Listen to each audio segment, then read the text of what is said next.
मैंने 2-3 पॉइंट समझाए थे कि भाई ये दिल्ली सल्तनत के जो 7 राजा हैं, सुल्तान, उनका काल इसने देखा है, मतलब उनके दौरान ये भी था जीवित। लेकिन ये दरबारी कवि अलाउद्दीन खिलजी का रहा है। ठीक है, अलाउद्दीन खिलजी का एक दरबारी कवि था। इसका जो जन्म है वो पटियालवी गांव में हुआ था, कासगंज यूपी के पास। ठीक है, अबुल हसन यामीनुद्दीन खुसरो ये इसका वास्तविक नाम था। ठीक, हजरत निजामुद्दीन औलिया साहब का ये शिष्य था और उन्होंने ही इसे एक उपाधि टाइटल दिया था तुर्क अल्लाह। तो तुर्क अल्लाह की उपाधि इसको दी गई थी हजरत निजामुद्दीन औलिया जी के द्वारा। इसका मकबरा दिल्ली में स्थित है, जहां पर हजरत निजामुद्दीन साहब की दरगाह है, उसी के बराबर में अमीर खुसरो की भी दरगाह है दिल्ली में। इसको हिंद इस्लाम संस्कृति का जनक कहा जाता है। भारत में कव्वाली की और खड़ी बोली की शुरुआत इसी ने की थी, ऐसा माना जाता है, और तबला और सितार का आविष्कार भी इसी ने किया था, ऐसा कहते हैं। इसने खुद को तूतीय हिंद, ये उपाधि इसको किसी और ने नहीं दी, खुद इसी ने दी है, तूतीय हिंद। तूतीय हिंद का मतलब होता है भारत का तोता, तो इसने अपने आप को ये भी कहा है। इसकी कुछ किताबें हैं दोस्तों, जैसे एक इंपॉर्टेंट किताब है नूह सिपेहर। नूह सिपेहर इसलिए इंपॉर्टेंट है कि उस समय की भारत की जो जलवायु है, जो क्लाइमेट है, उसका वर्णन मिलता है यहाँ पर नूह सिपेहर में। तुगलकनामा इसकी किताब है।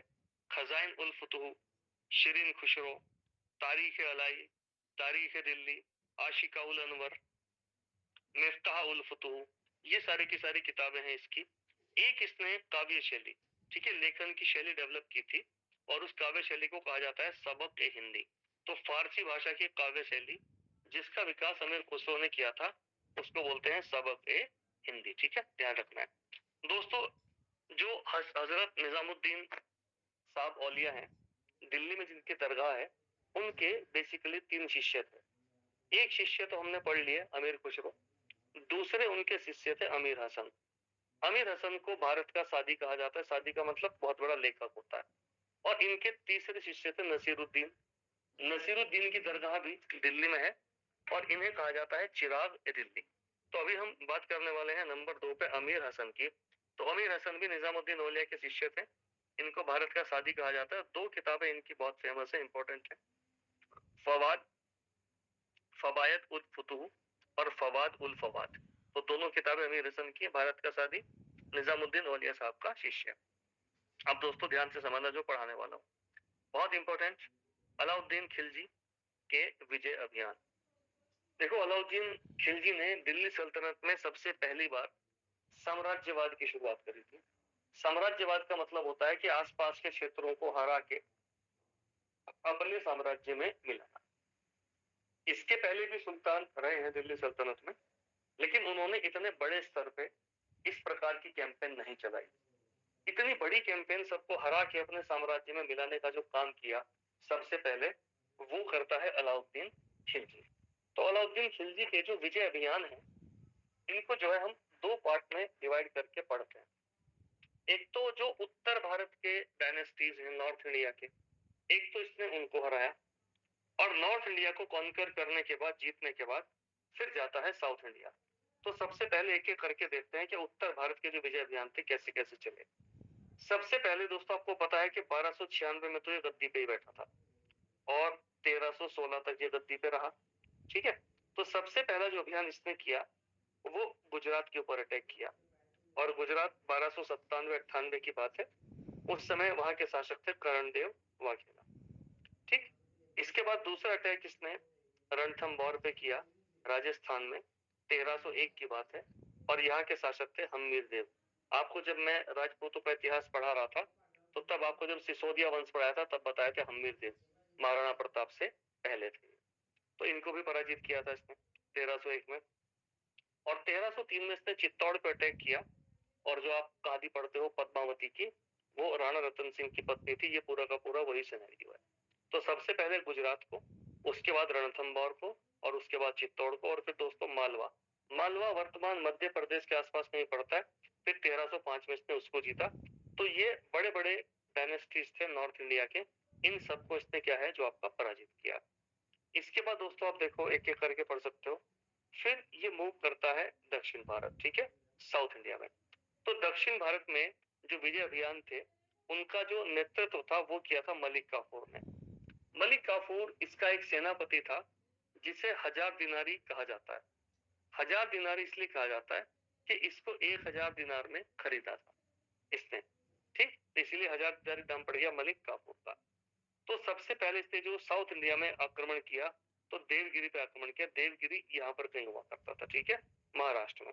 तो देवगिरी पे 1307 में आक्रमण किया और वहां का शासक था रामचंद्र देव। दूसरा अटैक इसने वारंगल पे किया, काकतीय वंश पे, और वहां का शासक था प्रताप रुद्रदेव, और यहीं से इसको हीरा प्राप्त हुआ था। 1309 की बात है। तो आप देख सकते हो कि आपका जो वारंगल वो वर्तमान तेलंगाना यहाँ कहीं पर पड़ता है। सेकेंड अटैक इसने इस पे किया। इसके बाद होयसल, तो होयसल इसकी तीसरी विजय थी और यहाँ का शासक था वीर भल्लाल। 1310 में इसने इसको जीता। उसके बाद दोस्तों इसने पांड्या को हराया। पांड्या जो साम्राज्य है आपको पता है, पहले भी पढ़ा था हमने कि पांड्या यहाँ कहीं हुआ करते थे दक्षिण भारत में, ठीक है। तो पांड्या में दो भाई गद्दी के लिए लड़ रहे थे। एक का नाम था सुंदर पांड्या और दूसरे का नाम था विवेक पांड्या। इस लड़ाई का फायदा उठाया इसने और तब इनको उसने आक्रमण करके हराया। अब आपको कई बार बुक में एक चीज परेशान करती है कि बोलता है कि जब अलाउद्दीन खिलजी ने देवगिरी पे आक्रमण किया तो वहां का शासक कौन था। तो एक्चुअल बात यह है कि अलाउद्दीन खिलजी ने देवगिरी पे आक्रमण 2 बार किया था। जब पहली बार किया तो वहां का शासक था रामचंद्र देव, और उसके बाद 1313 में फिर दूसरी बार किया तो तब रामचंद्र देव का बेटा गद्दी पे बैठा, उसका नाम था शंकर देव। तो पहला आक्रमण रामचंद्र देव और दूसरा आक्रमण यहीं पर तो कौन था, आपका शंकर देव। तो इस तरीके से उसने जो है पूरा नॉर्थ इंडिया और फिर साउथ इंडिया को कॉन्कर किया, जीता और पूरा का पूरा अपना साम्राज्य एस्टेब्लिश किया। छोटे छोटे पॉइंट है, फैक्ट्स हैं इसके बारे में। जैसे इसने एक डिपार्टमेंट बनाया था दीवाने रियासत, काहे के लिए बनाया था कि दिल्ली सल्तनत में जो इसने बाजार नियंत्रण व्यवस्था लागू की थी उसके लिए। और इसका जो पहला हेड था वो बनाया था मलिक याकूब। तो मलिक याकूब पहला हेड था। एक अधिकारी हुआ करता था परवाना रईस। परवाना रईस परमिट जारी करता था, ठीक है। परमिट मतलब जब सामान मूवमेंट होता था एक जगह से दूसरी जगह पे। दोस्तों दिल्ली सल्तनत में ऐसे तो बहुत सारे टैक्सेस लगते थे, लेकिन 4 मेन टैक्स थे। एक तो भू राजस्व, भू राजस्व मतलब जितना उत्पादन हो रहा है कृषि भूमि में उसके ऊपर, और दूसरा धार्मिक कर मतलब रिलीजियस टैक्स। तो अगर भू राजस्व की बात करें तो जो मुस्लिमों के ऊपर भू राजस्व होता था, टैक्स जो पे करना होता था, उसको बोलते थे उस्र, ठीक, लिख देता हूं, उसको ये लोग बोलते थे उस्र। और जो गैर मुस्लिमों के ऊपर भू राजस्व था उसको बोलते थे खराज। अब आप बोलोगे सर खराज और उस्र में अंतर क्या है, एक ही लगा देता। तो अंतर है इनकी क्वांटिटी का। तो जो मुस्लिमों को देना होता था उस्र वो उत्पादन का 1/10 था, और जो गैर मुस्लिम थे उनको 1/2 से लेके और 1/3 तक हुआ करता था, ठीक है। और दोस्तों जो धार्मिक कर है, जो मुस्लिमों को देना होता था उसको कहा जाता था ज़कात, और जो गैर मुस्लिमों के ऊपर लगता था उसको बोलते थे ये लोग जजिया। अंतर फिर वही, ज़कात आपका 1/10 और जजिया 1/4 हुआ करता। तो इस प्रकार से जो है आपके ये टैक्स लगते थे। दोस्तों एक और टैक्स था दिल्ली सल्तनत में, खम्स। खम्स का मतलब लूट का माल, कि राजा की फौज जब आसपास के क्षेत्र में जाएगी अटैक करने के लिए तो वहां से जितना भी ये सामान लूट पाट के लाएगी तो उसमें राजा का हिस्सा कितना होगा। तो जो राजा का हिस्सा होगा उसको कहा जाएगा आपका खम्स। तो खम्स में अलाउद्दीन खिलजी ने 80% टैक्स लिया कि जितना पैसा लूट के लाओगे 80% मेरा, 20% आप रखो। अब दोस्तों अलाउद्दीन खिलजी के दिल्ली सल्तनत में प्रशासनिक सुधार, और ये जो प्रशासनिक सुधार थे इनके क्या नकारात्मक प्रभाव आए, एक सवाल दिया था मैंने बच्चों को, पीसीएस वाले बच्चों को, कि भाई आप बताओ। तो देखो चलो डिस्कस कर लेते हैं थोड़ा सा। देखो इसने प्रशासनिक सुधार आपके किए।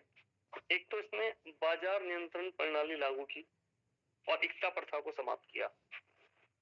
तो अगर ये बाजार नियंत्रण प्रणाली इतनी अच्छी थी तो फिर इसके बाद किसी राजा ने लागू क्यों नहीं किया इसे, ठीक।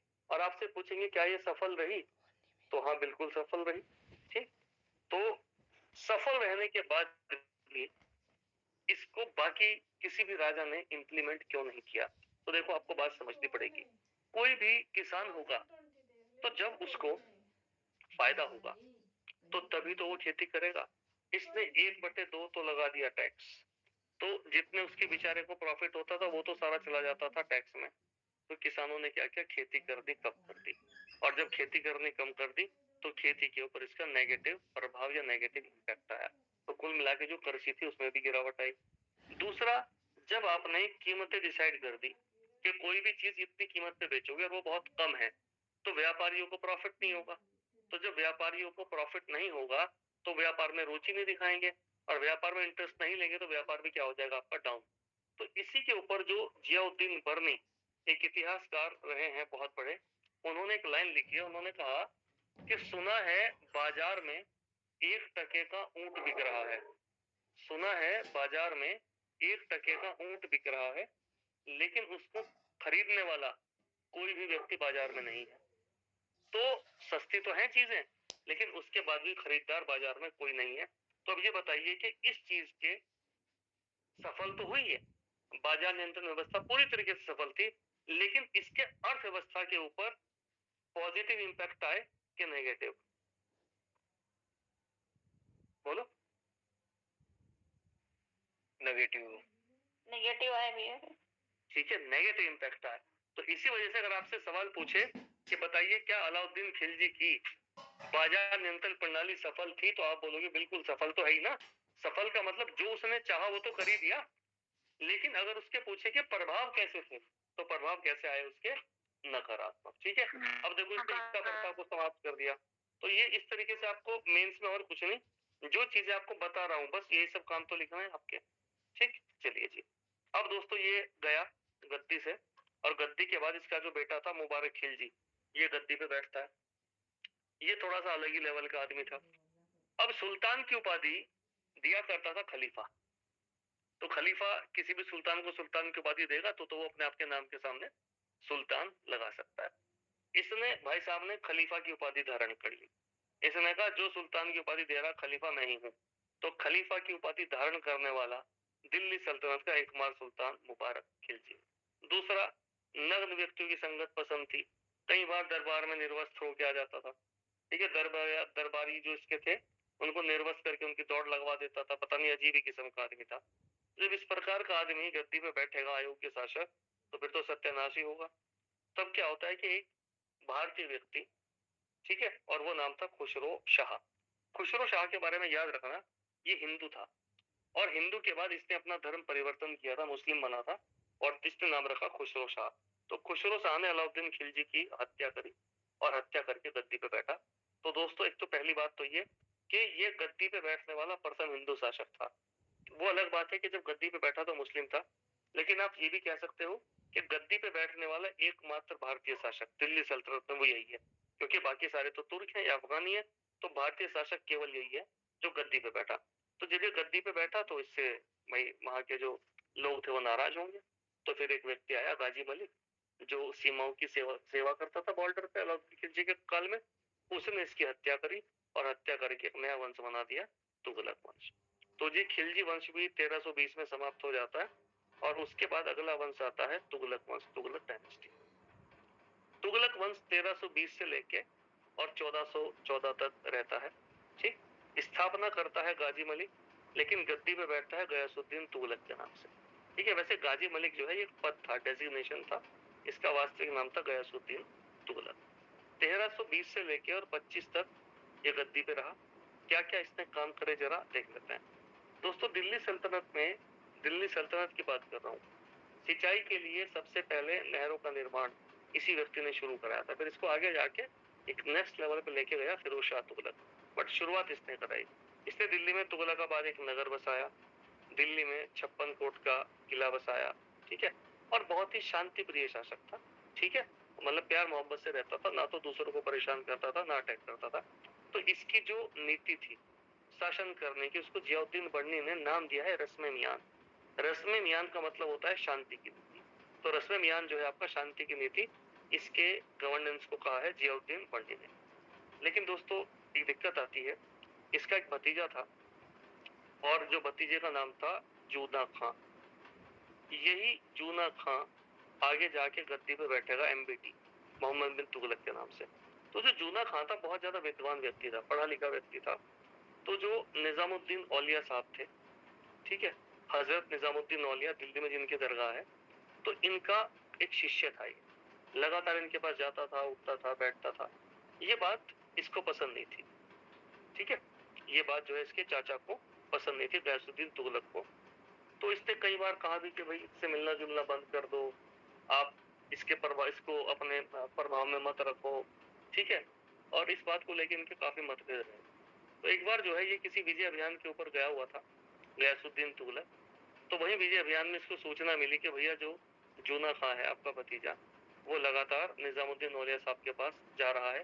तो इसको ये डर था कि कहीं ऐसा ना हो कि वो उसको भड़का दें और भड़का के वो विद्रोह कर दें। तो कहीं ना कहीं इसको खतरा था।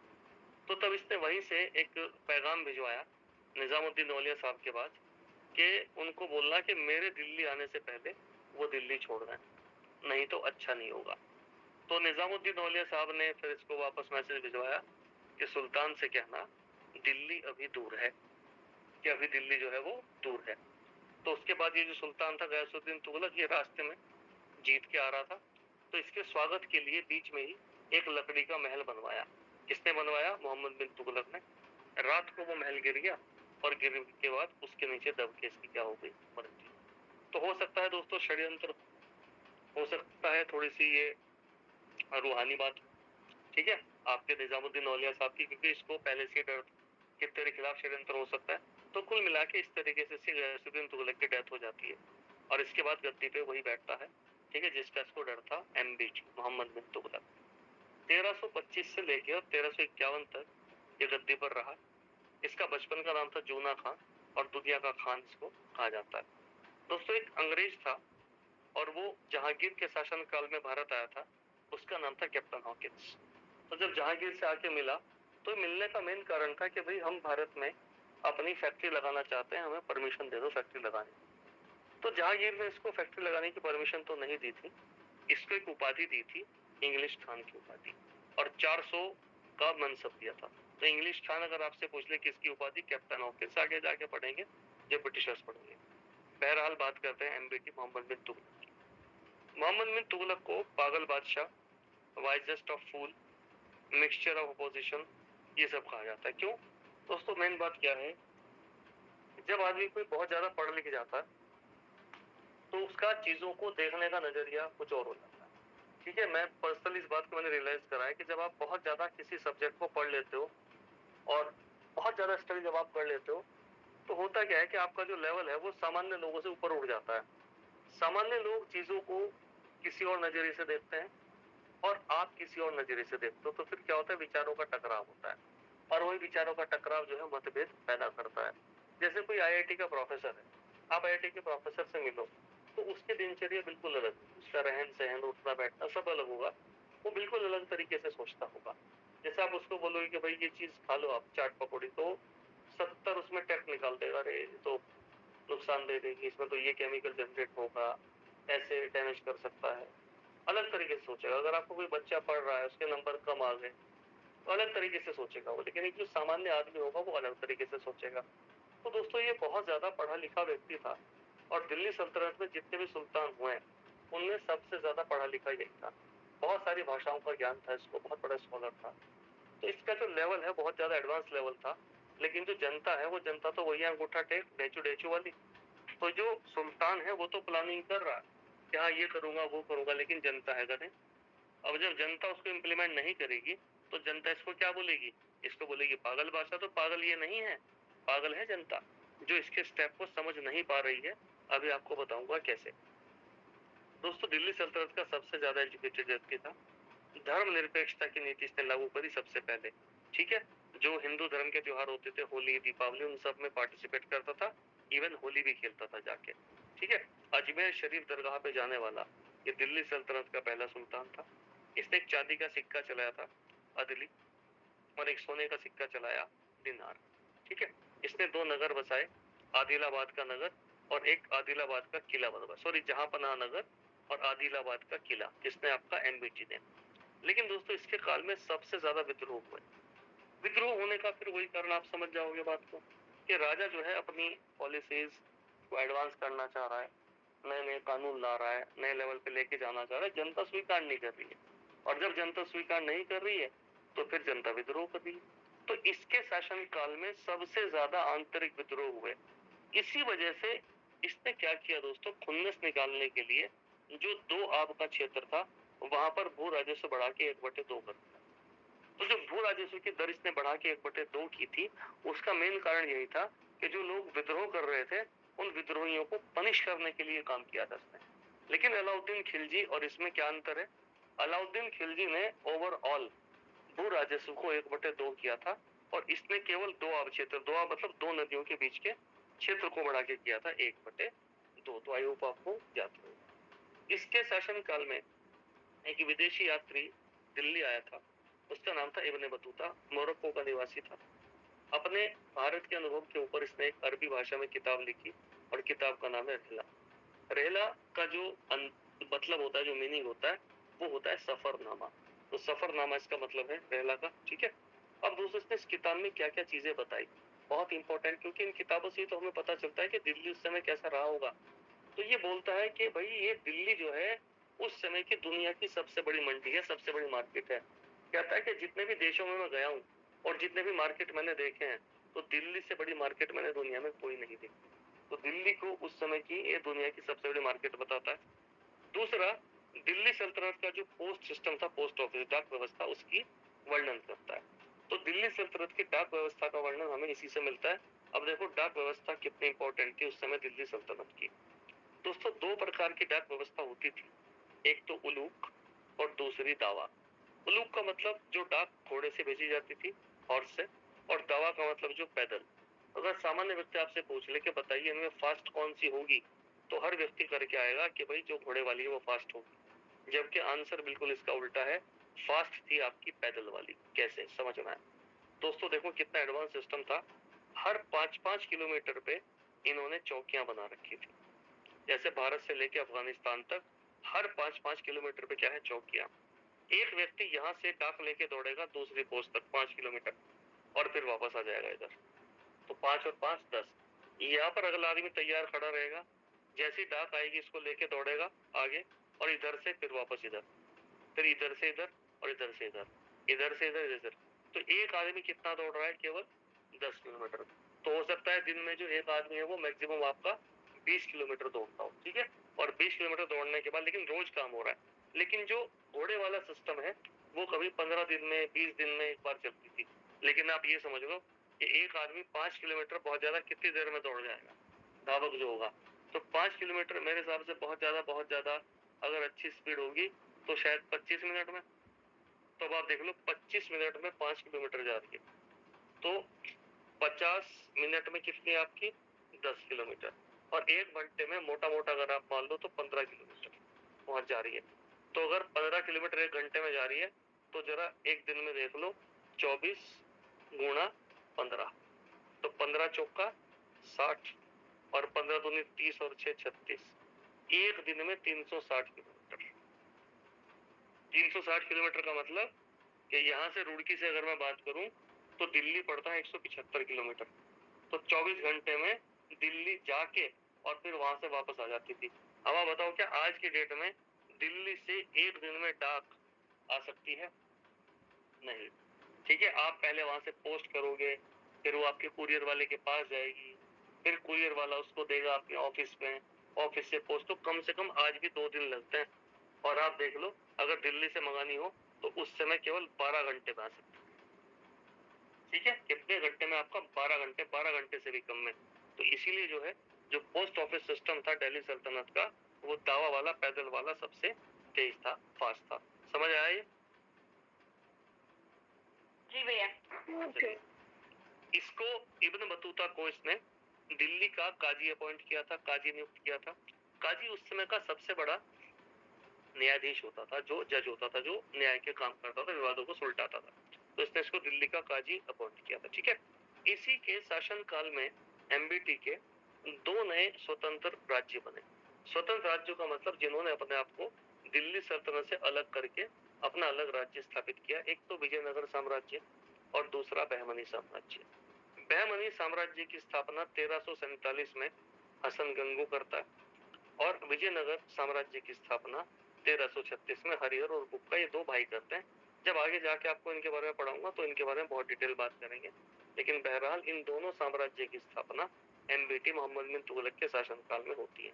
अब देखो एमबीटी के मेन कार्य क्या थे, ये कौन कौन से वो काम है जो एमबीटी ने किए थे और जो बहुत ही इंपॉर्टेंट और फेमस है। दोस्तों एक तो इसने दो आबकर में वृद्धि करी, आपको बता दिया मैंने। तो क्यों करी थी वृद्धि, कि एक तो इसने लगा कि भाई मंगोल आक्रमणकारी जो है तो उनकी यहाँ के लोग मदद कर रहे हैं, तो उनको पनिश करने के लिए।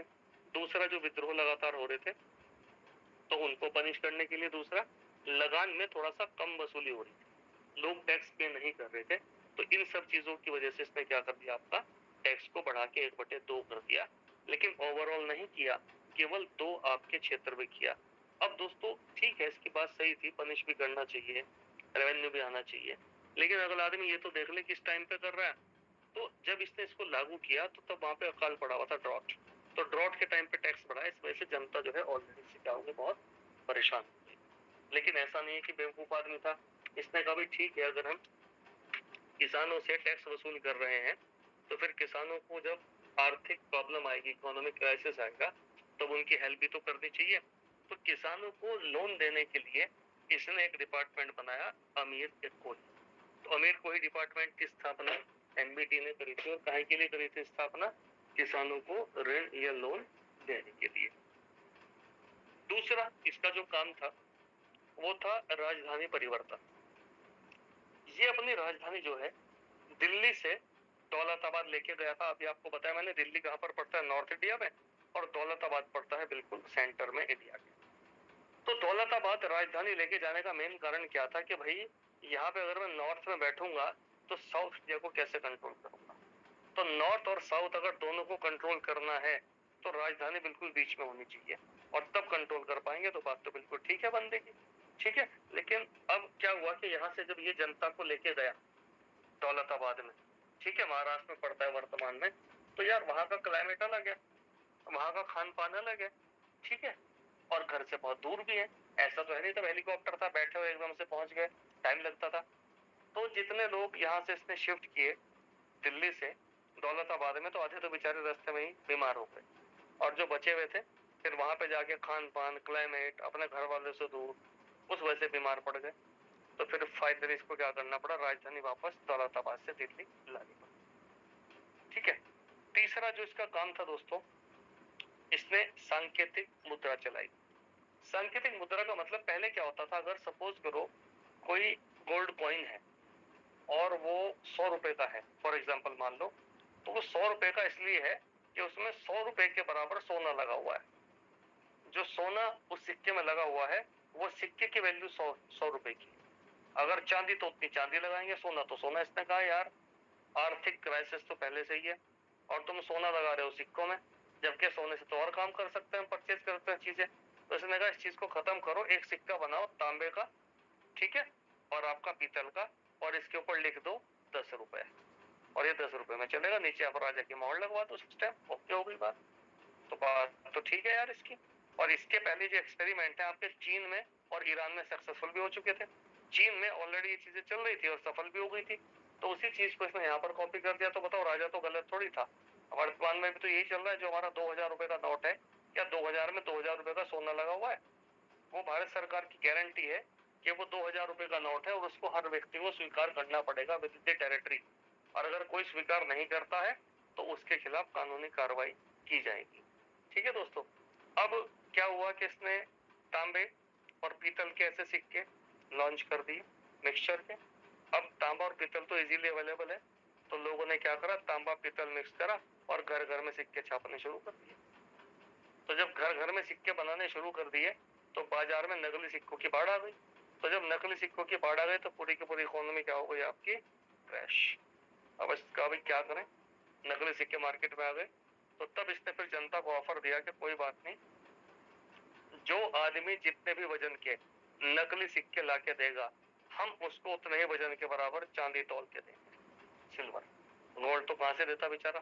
तो इसने कहा कि कोई जितने भी सिक्के लाके देगा वजन के, उसको उतने ही वजन के बराबर हम क्या वापस करेंगे, चांदी वापस करेंगे। तो एक तो सिक्के नकली चले, इकोनॉमी क्रैश, और चांदी और देनी पड़ी, तब जाके जो है ये मार्केट से बाहर किए गए। तो अगले बंदे की सोच तो सही थी, पर जनता नालायक है तो क्या कर सकते हैं। चौथे इसके अभियान थे दोस्तों कराचीन और खुरासान अभियान। कराचीन कुमाऊं की पहाड़ियों में, तो हमारा जो उत्तराखंड में कुमाऊं क्षेत्र है उस समय तो ये अनडिस्कवर्ड था, जानकारी ही नहीं थी दिल्ली के राजाओं को कि यहाँ पे पहाड़ियों के पीछे है क्या। तो इसने एक अपना दल भेजा कि भाई जाओ और जरा देख के आओ कि कुमाऊं की पहाड़ियों के पीछे है क्या क्या। अब यार देखो यहाँ पे 5 बजे के बाद तो अभी बाघ उठा के लेके चला जाता है आदमी को। उस समय तो कितने खतरनाक जंगल रहे होंगे। तो इसने एक टुकड़ी भेजी 100-150 लोगों की। अब वो जंगल में गए, जंगल में जाके रास्ता भटक गए तो इधर उधर घूमते रहे, ना खाना मिला ना पानी मिला। तो बड़ी मुश्किल से 5-4 आदमी अपनी जान बचा के वापस आए। तो पूरा का पूरा अभियान कोलैप्स। तो यार इनकी बेवकूफों की गलती है ना। तो कुछ ना कुछ पहले मैप बनाते, डायरेक्शन लेते, स्थानीय लोगों से मिलते तब जाते। अब यो काम राजा थोड़ी करेगा आके। तो यहाँ पर भी जनता की गलती और बोलते हैं भाई तुम्हारी गलती थी। तो इसका रिजल्ट तो सही था बेचारे का। अब आप देखो आज की डेट में नहीं रह रहे उत्तराखंड में, कुमाऊं में, और कितने इंपॉर्टेंट क्लाइमेट है, इंटरनेशनल रिलेशन भी है, चाय की खेती हो रही है, ठीक है, फूलों की खेती हो रही है, और वन्य जीव भी है वर्तमान में। तो उसकी भी सोच वैसी थी, लेकिन वो उसकी जो सेना थी एग्जीक्यूट नहीं कर पाई। खुरासान अभियान। खुरासान दोस्तों ईरान और अफगानिस्तान के क्षेत्र में पड़ता था। और यहाँ पर क्या था, जो यहाँ का राजा था, तो राजा को लेके लगातार लोग आपस में लड़ रहे थे। कभी कोई गद्दी पे बैठता था, कभी कोई गद्दी पे बैठता था, इस बात को लेके टकराव था। तो इसने प्लान किया कि भाई कोई बात नहीं, यहाँ पर थोड़ा पॉलिटिकल इंस्टेबिलिटी है, तो हम अटैक करते हैं, और अटैक करके जो है आपका इसको अपने में मिला लेते हैं, और लूटपाट करके वहां से काफी सारा पैसा मिलेगा, तो हमारी इकोनॉमिक क्राइसिस भी कंट्रोल हो जाएगा। तो इसने क्या करा, अपनी जो सेना आती थी, अपनी आर्मी को 1-1 साल की सैलरी एडवांस में दे दी कि भाई ये रखो 1 साल की सैलरी, और 1 साल बाद चलना अभियान करने के लिए। सेना कुछ कोई बात नहीं, 1 साल बाद चलेंगे, तब तक मौज लो। अब 1 साल बाद जब अभियान का नंबर आया, तो वहां पर पॉलिटिकल स्टेबिलिटी हो गई, राजा आ गया बहुत स्ट्रॉन्ग, और सब चीजें वहां पर सेट हो गई। अगर आप वहां पे जाके आक्रमण करें तो पूरी तरीके से हार मिलेगी। अब अपने सेना को यूं भी नहीं कह सकता पैसे देते वापस करो, तो एडवांस पैसा दे दिया, और फिर ये क्या हो गया, पूरा का पूरा प्लानिंग फेल। तो ये जो 4 काम है, ये 4 काम ऐसे हैं जिनकी वजह से उसको पागल बादशाह कहा जाता है। पर मैं एज ए टीचर तो नहीं मानता सबसे कोई भी काम बेवकूफ वाला था। एग्जीक्यूट नहीं हो पाए वो बात अलग है, जनता की बेवकूफी से, लेकिन ये बहुत ही योग्य राजा था। जो इसका अधिकार, जो इसका राइट था, जो ये डिजर्व करता था, वो उसको नहीं मिल पाया, क्योंकि इसको योग्य कर्मचारी और योग्य जनता नहीं मिली। अगर योग्य लोग मिलते तो शायद दिल्ली सल्तनत का सबसे योग्य आदमी होता एमपीटी, मोहम्मद बिन तुगलक। तो जब इसकी मृत्यु हुई बेचारे की, तो इसकी मृत्यु पर जियाउद्दीन बर्मी कहता है कि आखिरकार जनता को इससे और इसे जनता से मुक्ति मिली। मतलब जनता को इससे छुटकारा मिला और इसे जनता से छुटकारा मिला, जैसी बेवकूफ जनता थी। इसके बाद फिर गद्दी पे बैठता है इसका चचेरा भाई, और उसका नाम था फिरोज तुगलक। ठीक है दोस्तों, तो टाइम भी हो गया है काफी, इतना ही रख लो आज। अभी इसमें काफी सारी चीजें बची हुई हैं, अभी लगभग 10-12 पेज बचे हैं, तो कल पूरा का पूरा स्लाइड को खत्म कर लेंगे, लेकिन एक बार रीडिंग करते हुए चलना। वैसे आप लोग पढ़ते होंगे तो सब समझ में आता होगा आपको घर पर भी, और जो डाउट है तो जब मैं पढ़ाता हूँ तो क्लियर हो ही जाते हो। तो अब किसी का कोई डाउट, अगर कोई पॉइंट है तो बता सकता है एनीवन। गलत बटन दब गया, स्टार्ट, स्टॉप शेयरिंग।